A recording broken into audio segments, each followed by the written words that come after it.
Hey witches, it's Lee and this is Do Magical Thing, and we're going to cast a prosperity spell in this video. So this is something you can follow along, and if you want to, we're going to run through the list of ingredients.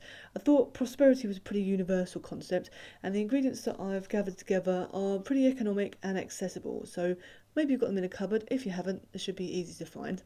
So let's run through the list. We've got ourselves some salt, some chamomile, some peppermint, some olive oil, some bay leaves, and also some eggshell. Now, the eggshell is optional if you don't want to include it. The salt will do a similar kind of thing. The peppermint and the chamomile you'll probably be able to find loose leaf, but if you can't, then you can get it in a tea. Just rip open the tea bag and use that. Salt, any salt will do. And the olive oil, if that's a bit pricey or you can't get hold of it, then you can use sunflower oil in this instance. So we've got those there, and we're also going to use some candles. This is going to be a candle magic working, and we're going to use some different colours. Now, obviously, see what you've got, but we're looking to have something that's purple, something that's orange, and a green one too. The purple is going to be our power boosting kind of colour there. The orange is going to be helping the speed and creating that kind of spark, that element with fire in there as well. And we're also going to have the green, which is going to be for growth and abundance, all those sort of good things. So that's our list. Obviously, in practical terms, you're going to need somewhere to do it. A clear space, and you're going to need somewhere that is heat proof, something to put the candles on, and also something like water nearby, like a cup of water, just in case you need that. Any kind of spell work that you do is obviously at your own risk, and we need to factor in those mundane things like fire safety, and like, if you're carving into the candle, for instance, which we're going to be doing, you can use a toothpick or a sewing needle for that, or if you have some craft tools, you might have a pointy one that you can do that. If you're doing anything that's pointy, sharp, anything that might risk injuring yourself, obviously take in all the sort of different factors there and do it, as I say, at your own risk, and just be mindful of what you're actually up to and your surroundings too. So we've gone through all that kind of bits and bobs, all the mundane stuff and all the arranging, so to speak. And what we want to really do is make sure that we're reminding ourselves of what the spell actually is and why we're doing it. So the spell is an instruction, and it's something that we are communicating to the wider universe, or to your subconscious, to whatever it is you believe or don't believe in. And with it, we want to make sure that that instruction is quite clear and quite congruent. It's all coming together into one sort of purpose. Now, with the spell being an instruction, we know the root of instruction means to arrange and to pile up. We're going to pile up those correspondences, those ingredients, into the spell as that act of communicating the symbolism of them. And symbols really are that shortcut to meaning, as we know. So all of this considered, all of this sort of packed in, we want to make sure that we're grounding and centering our energy, and you can see how to do that in the magical thing to do from the before you cast a spell video. And we also want to remember those 3 C's, and that's the connection, communication and creativity. Now, those are my 3 C's of witchcraft. You can check that out in a previous video too. And I think that's helpful just to remember why it is and where it is that we're really placing ourselves in witchcraft and magic. So, being that we've got all these ingredients together, we've got our mindset right, when should we cast this spell? Well, ideally we want to be casting it under a waxing moon, and if you can't do that, that's fine. A full moon is good, but I would avoid a waning or a new moon necessarily.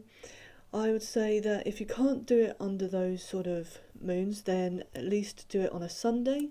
And if you can do it on a waxing moon and a Sunday, that's even better. Sunday obviously is associated with the sun, and that is associated with abundance and prosperity and growth and all those good things. So that would be my advice to you.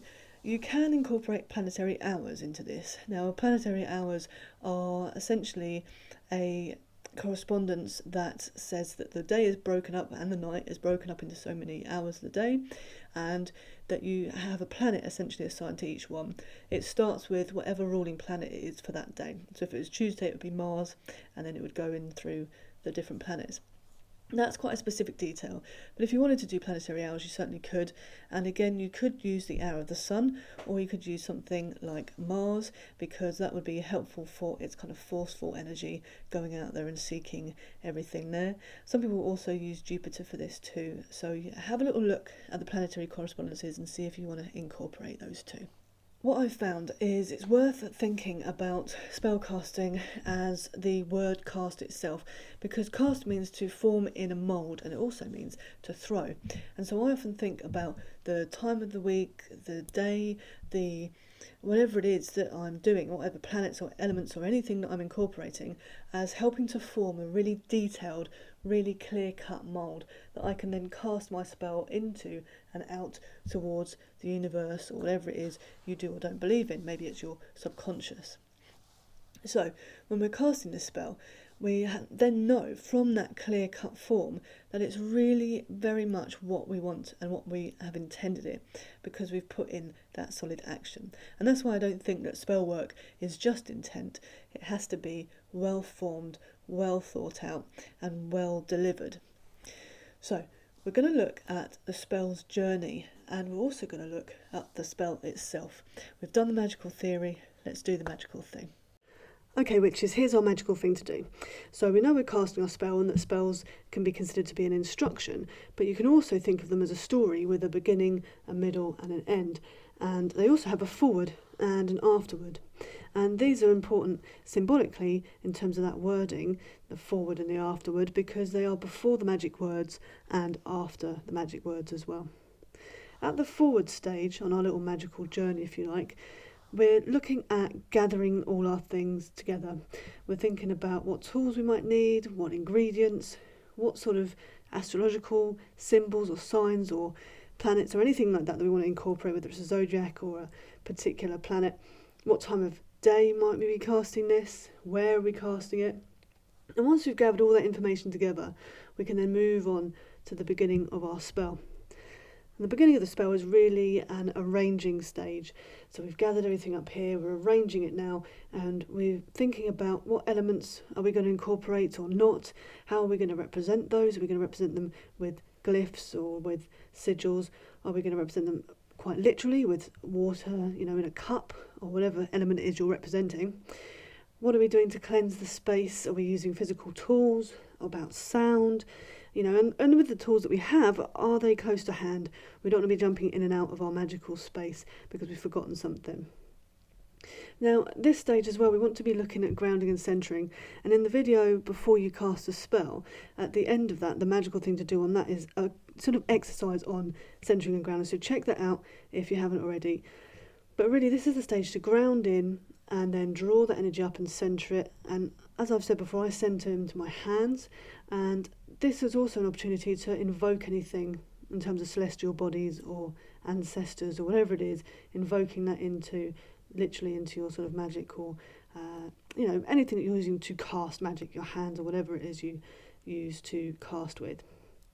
So once we've arranged these things and they're all ready, now it's really time to get to the middle of our story, and we're going to be casting our spell. At this point, we're raising that power. We're putting all these things that we've gathered and arranged into our cauldron and mixing it all up. Cauldron metaphorically or literally if you happen to be using one. And with this, as we're raising that energy up, we want to be saying those magic words, whatever it is we decide we're going to be saying. And you can say it in your head. I think there's an element of usefulness of saying it out loud, and that goes back to that term abracadabra, or I speak as I create, or I create as I speak. That sort of idea of what you're thinking in your mind and bringing that into reality. And at this point, we may want to visualise as well. And I think visualisation, you can either speak to visualise if you're not great at thinking of things in your head. You can perhaps either say what it is you're visualising, describe it bit by bit, or if you're able to hold some kind of image in your mind, then that's great, do that too. So we're really bringing everything together, raising that power, speaking the words, visualising it, and then we want to release it into whatever it is, or onto whatever it is we're trying to sort of cast onto. Remember, we were saying that a spell is cast, and cast means to form in a mould, so we're casting it into that mould and then throwing that out towards the universe or any kind of thing, or even just our unconscious or our subconscious. Now once we've got this release, then we want to get to the end, and we are then dispersing really any excess. And often at the end of spells I find that sometimes I'm either related or I'm a bit tired, anything like that. But we want to draw down any excess energy and just ground that into the earth and really help ourselves have a little moment to just draw things down and feel a little bit more settled in ourselves. This is something that can be forgotten, and I feel like you kind of get this spell hangover sometimes if you miss this stage. So I think it's worth at the end of our spell to let that dispersion happen and to let it absorb away into whatever it is. At this point you may also wish to thank anything and give back any kind of thanks to anything you've been invoking at the beginning of the spell. In our afterward, after those magic words that we have cast, this is really our clearing stage. Now at this point we need to think about what we want to do with our leftovers. Are we keeping them to make a spell bag? Are we just going to have them holding in place for some time? Are we keeping this working? Will we be burning it down bit by bit over the coming days, over the coming months? Whatever it is we're doing, we want to really consider that and clear the space again, just making sure we're getting everything set and really just ready in case you want to cast something else. There could be something else that comes up the next day that you need to get on in terms of magical working, so it's worth making sure you spend the time just to clear that magical space. So as I say, this really is a conceptualisation of the spell as a story with that journey from beginning to end, and I hope this kind of gives you a bit of a map for you to work on and consider where and when you do certain things. You may not have the same map as me, that's okay, but just have a little ponder about this and think about when you do these things, and especially with the energy raising side of things, when are you releasing that out?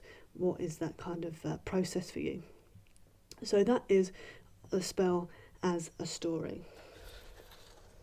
So once we've looked at our story of our spell, whatever it is, whatever spell we're going for, we want to focus on the theme and do a little kind of crib sheet, if you like, of the correspondences, anything we want to include in the spell. And this is our gathering stage, that forward stage. And with our target or theme, any theme really, but with prosperity, obviously you can put in your different things that you associate with it, and I tend to break it down into symbols and colours, elements and numbers, herbs and words, and visualization and the method itself. Now we're going to be using candle magic for this. You can use more of a combination of things into one.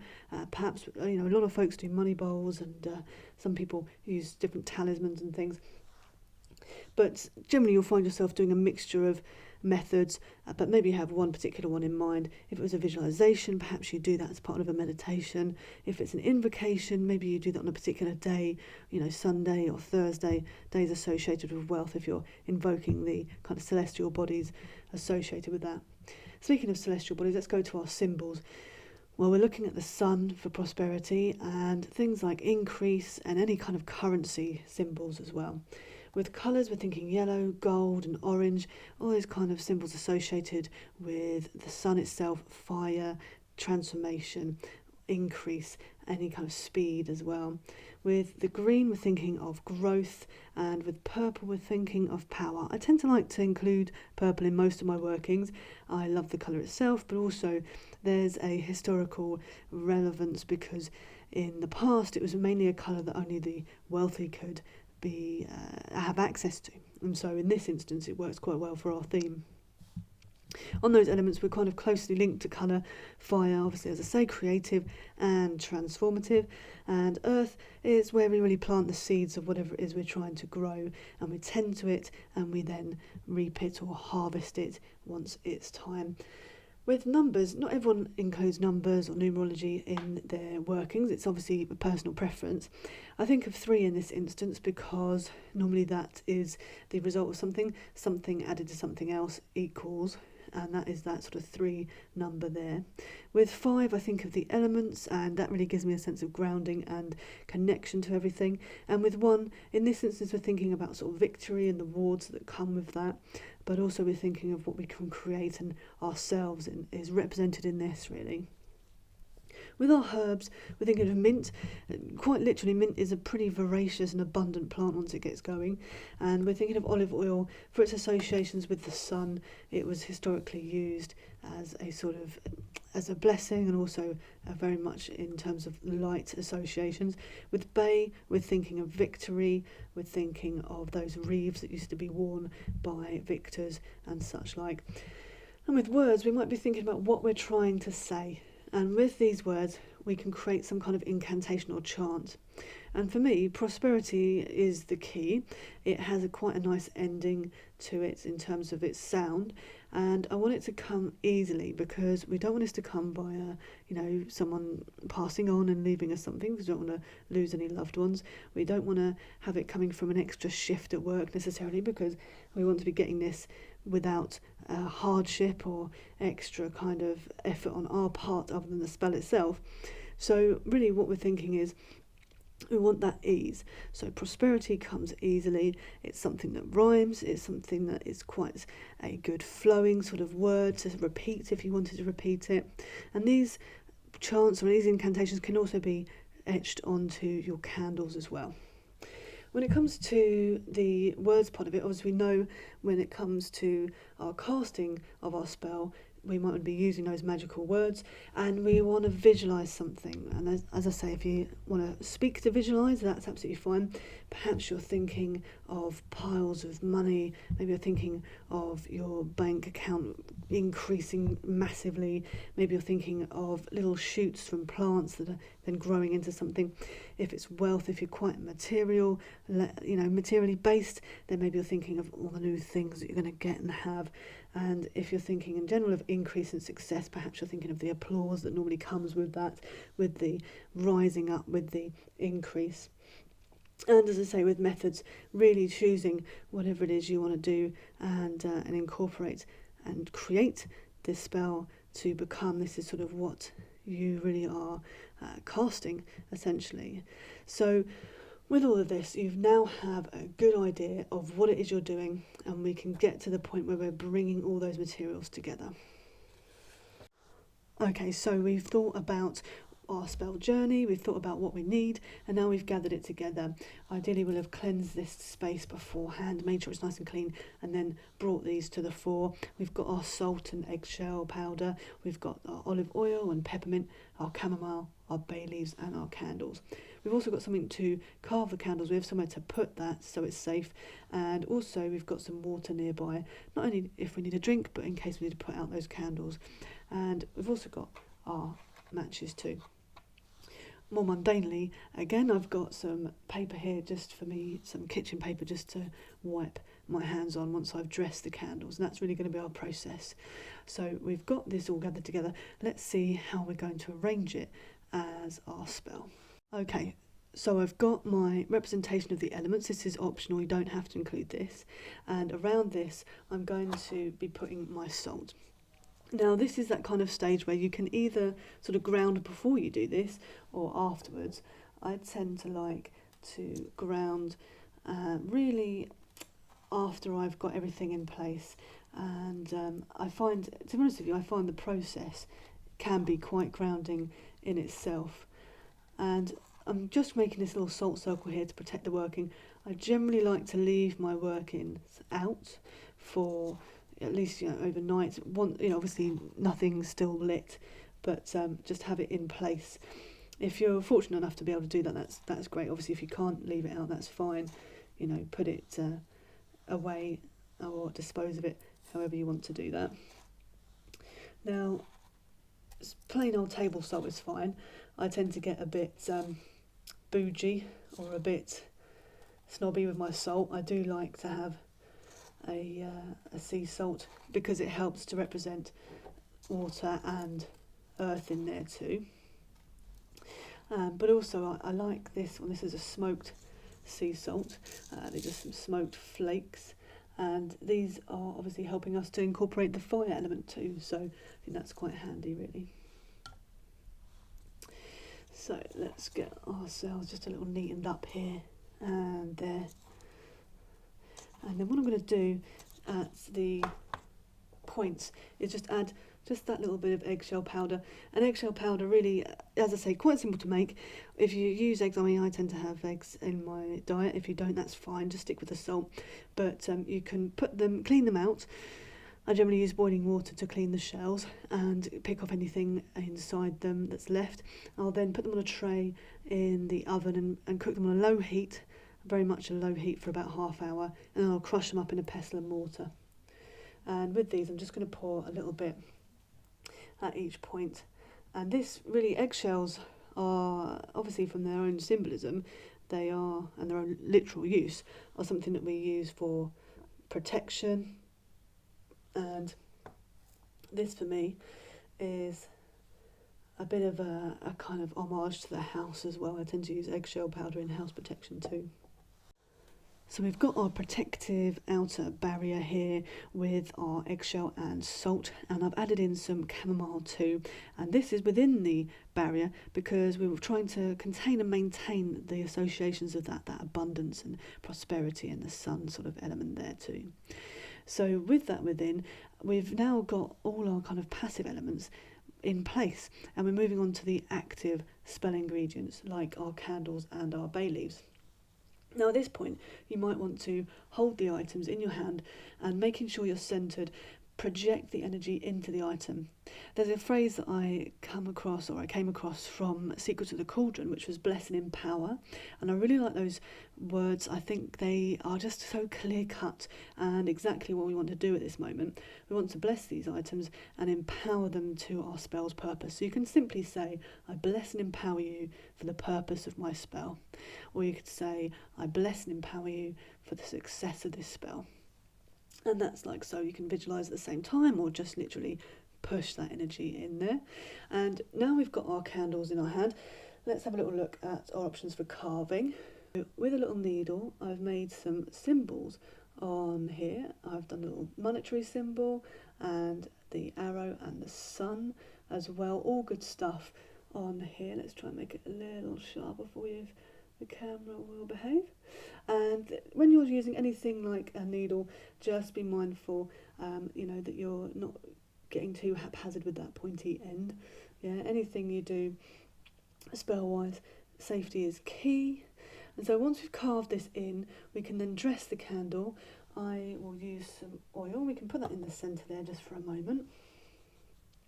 Now, I've already dressed our main three, so this is just an example for you, but I tend to use my fingertips, and I will dress the candle and I'll rub the oil upwards. I'll move it upwards because we're aiming to increase, and then I'll roll it in the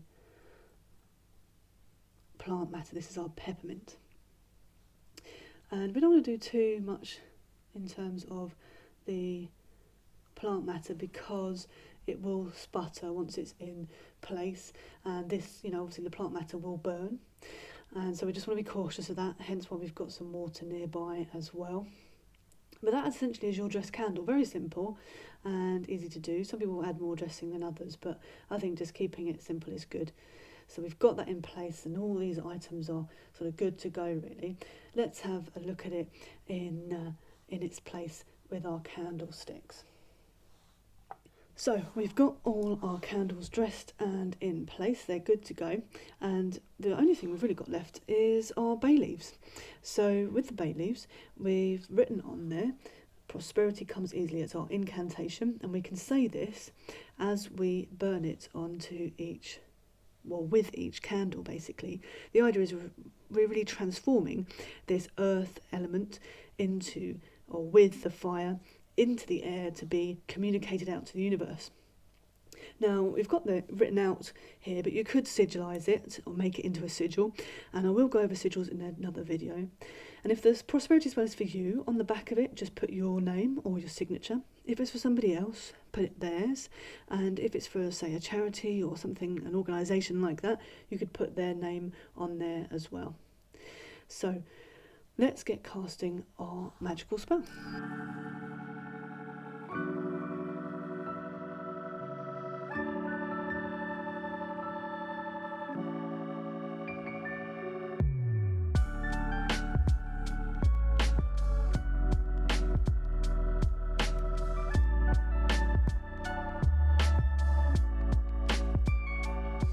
Prosperity comes easily.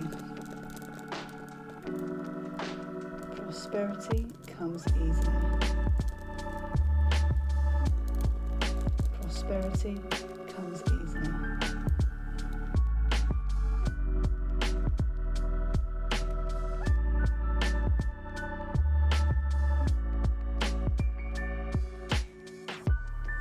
So all the candles are lit.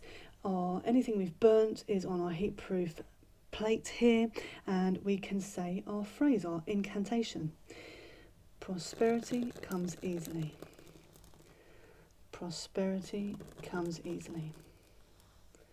Prosperity comes easily. And we're just letting it sit out on the heat-proof dish as it needs to. And we do this and we repeat it for each bay leaf until all three are singed. At this point we can let the candles burn down. We'll make sure we are aware of them and keeping things all safe and sound. And really, once they've burnt out, that is our spell released out into the universe. At that point we can ground, we can then thank anything we want to thank, and we can also clear our space or maintain it in its state for a couple of days or so until we feel like we want to move it. With the bay leaves, as I say, you can pop them in the compost once it's all manifested for you, or you could keep them in a spell bag, making sure they are completely out before you do anything like that. Any kind of candle remnants you could include in that too. But as I say, personally I tend to like to keep it in space, in its magical place, just for a couple of days, and then I will clear it away. But regardless of whether you're clearing it away today or otherwise, just ground and get the excess over with, and make sure you're not giving yourself any kind of jitters or exhaustion from expending that energy on the spell. So the candles will burn down, the spell will manifest.